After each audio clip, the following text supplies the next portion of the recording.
and he became captain over them.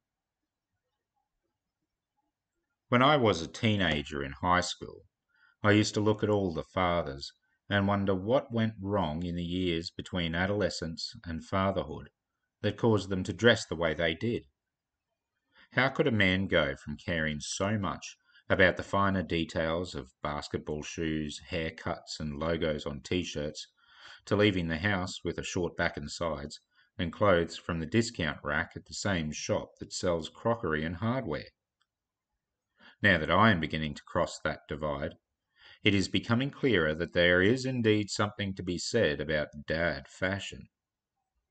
There is something that happens in the brain when one is responsible for the raising of a child, where the discovery is made that to be aggressively anti-fashion is actually the height of fashion.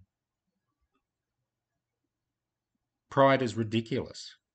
It is absolutely silly. Beauty may be in the eye of the beholder, but the eye that sees pride is glossy, lazy, and points one way, inwards. No one else sees or cares what the prideful eye does.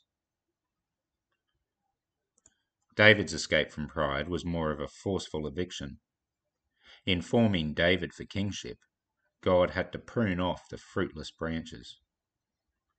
Raving like a madman, David's only concern was for survival. When compared with life and self-preservation, pride is less than worthless, becomes a hindrance.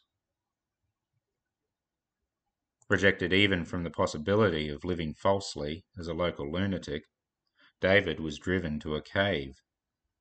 If this isn't rock bottom, I don't know what is. But this is the exact place where God was happy to begin working a miracle.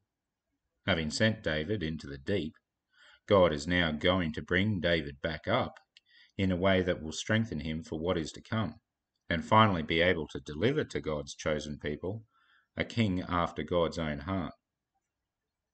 As the emphasis to this point, the seeds of David's new royal court are a bunch of outcasts, misfits, and revolutionaries.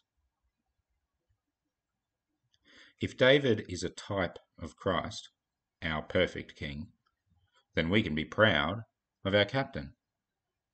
That Jesus has taken the motley crew that is today's church and told us to go out and build his kingdom doesn't say so much about our failings. Rather, it points to the amazing glory of Christ's ability to work miracles.